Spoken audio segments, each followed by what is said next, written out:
हमारा यूनिवर्स अद्भुत चीजों से भरा हुआ है। स्टार्स अपनी लाइफ और डेथ में कुछ बहुत ही फैसिनेटिंग ऑब्जेक्ट्स बनाते हैं। न्यूट्रॉन स्टार इन्हीं वंडर्स में से एक है। ये बड़े बड़े स्टार्स के अवशेष होते हैं जिनकी डेंसिटी और पावर बहुत ज्यादा होती है। जरा सोचो, हमारे सूरज से भी भारी स्टार एक शहर के बराबर गेंद में सिमट जाए। लेकिन ये कॉस्मिक एशेस सिर्फ लेफ्टओवर्स नहीं है, ये वाइब्रेंट लैबोरेटरीज हैं जहां एक्सट्रीम फिजिक्स बहुत बड़े स्केल पर होती है। न्यूट्रॉन स्टार हमें नेचर के फंडामेंटल फोर्सेस के बारे में बताते हैं। उनको स्टडी करने से हमें ग्रेविटी, न्यूक्लियर फिजिक्स और स्पेस टाइम के फैब्रिक को समझने में मदद मिलती है। न्यूट्रॉन स्टार की इस एक्सप्लोरेशन में हम उनके क्रिएशन, उनके अजीब प्रॉपर्टीज और उनके मिस्ट्रीज को सुलझाने के लिए चल रही वैज्ञानिक खोज के बारे में जानेंगे।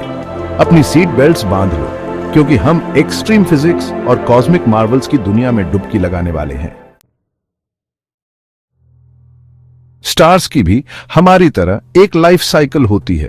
उनका जन्म होता है, वे चमकते हैं और आखिरकार उनकी मृत्यु हो जाती है। हमारे सूरज से कई गुना बड़े मैसिव स्टार्स के लिए उनकी मृत्यु एक स्पेक्टेकुलर इवेंट होती है। ये कोई चुपचाप गायब हो जाना नहीं होता, बल्कि एक शक्तिशाली विस्फोट होता है जिसे सुपरनोवा कहा जाता है। ये विस्फोट स्टार की आउटर लेयर्स को उड़ा देता है और पीछे रह जाता है उसका कोर।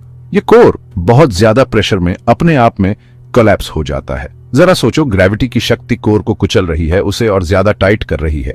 प्रोटॉन और इलेक्ट्रॉन, जो कि एटम्स के बिल्डिंग ब्लॉक्स हैं, उनको कंबाइन होने के लिए मजबूर किया जाता है। वे न्यूट्रॉन बनाते हैं, न्यूट्रल पार्टिकल्स जो एक साथ इनक्रेडिबली क्लोज पैक्ड होते हैं। नतीजा, एक न्यूट्रॉन स्टार का जन्म होता है। एक न्यूट्रॉन स्टार। न्यूट्रॉन स्टार सचमुच एक्सोटिक ऑब्जेक्ट्स हैं। ये इनक्रेडिबली डेंस होते हैं। जरा सोचो, एक शुगर क्यूब के बराबर चीज में 1 बिलियन टन्स मैटर भरना, यही एक न्यूट्रॉन स्टार की डेंसिटी होती है। ये extreme density powerful gravitational forces पैदा करती है। एक न्यूट्रॉन स्टार पर ग्रेविटी पृथ्वी से बिलियंस गुना ज्यादा स्ट्रांग होती है। लेकिन बस इतना ही नहीं, न्यूट्रॉन स्टार में इनक्रेडिबली स्ट्रांग मैग्नेटिक फील्ड्स भी होते हैं। ये फील्ड्स पृथ्वी के मैग्नेटिक फील्ड से ट्रिलियंस गुना ज्यादा स्ट्रांग होते हैं। ये पावरफुल मैग्नेटिक फील्ड्स स्टार के रैपिड रोटेशन के साथ मिलकर रेडिएशन की बीम्स बनाते हैं जो स्पेस में फैलती हैं। ये बीम्स कॉस्मिक लाइट हाउसेस की तरह होते हैं जो इन इनक्रेडिबल ऑब्जेक्ट्स की मौजूदगी का संकेत देते हैं। Section 4, pulsars, the rhythmic heartbeat of neutron stars. 1957 में जॉसलिन बेल बर्नेल, जो उस समय एक ग्रेजुएट स्टूडेंट थी, ने कुछ एक्स्ट्रॉर्डिनरी खोज निकाला। वह स्पेस से आने वाले रेडियो सिग्नल्स का एनालिसिस कर रही थी और उन्होंने एक रेगुलर पल्सिंग देखा, जैसे कोई कॉस्मिक क्लॉक हो। ये पल्सेस इनक्रेडिबली प्रिसाइज थे, हर फ्यू सेकंड्स में रिपीट हो रहे थे।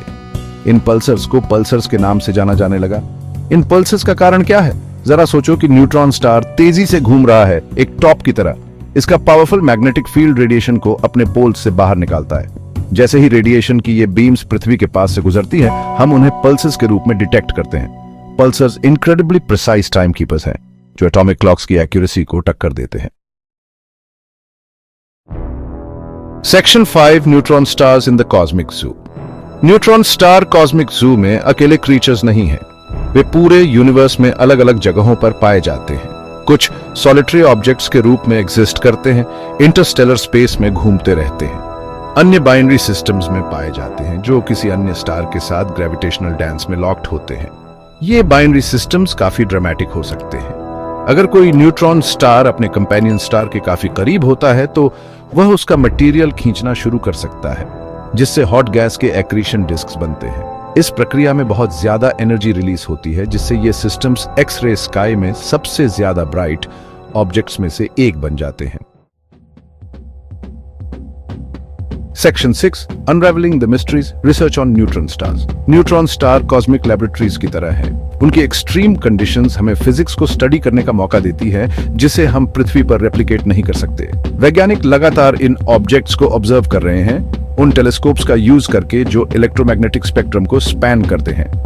वे उनके पल्सेस, उनके एक्स-रे इमिशंस और उनके सराउंडिंग्स पर उनके ग्रेविटेशनल इफेक्ट्स का अध्ययन करते हैं। रिसर्च के एक्साइटिंग एरियाज में से एक है ग्रेविटेशनल वेव्स। जब दो न्यूट्रॉन स्टार कोलाइड होते हैं तो वे स्पेस टाइम में रिपल्स पैदा करते हैं, जिन्हें ग्रेविटेशनल वेव्स कहा जाता है। इन वेव्स को पहली बार 2017 में डिटेक्ट किया गया था, जिससे यूनिवर्स में एक नई विंडो खुल गई। Section 7, neutron stars Bacon's in the cosmic ocean. Neutron star, जिन्हें कभी सिर्फ स्टेलर कॉर्प्सेस माना जाता था, डायनामिक और फैसिनेटिंग ऑब्जेक्ट्स निकले हैं। वे कॉस्मिक लाइट हाउसेज हैं जो बहुत दूर से अपनी मौजूदगी का संकेत देते हैं। उनका स्टडी फिजिक्स की हमारी समझ की बाउंड्रीज को आगे बढ़ाता है, एक्सट्रीम कंडीशंस में मैटर के सीक्रेट्स को रिवील करता है। ये डेंस रेमनेंट्स जो मैसिव स्टार्स की मृत्यु से पैदा होते हैं, एंड पॉइंट्स नहीं हैं, बल्कि कॉस्मोस के ऑनगोइंग एवोल्यूशन में स्टेपिंग स्टोन्स हैं। उनका अध्ययन करके हम अपने यूनिवर्स की विशालता और वंडर के लिए और ज्यादा अप्रिशिएशन हासिल करते हैं।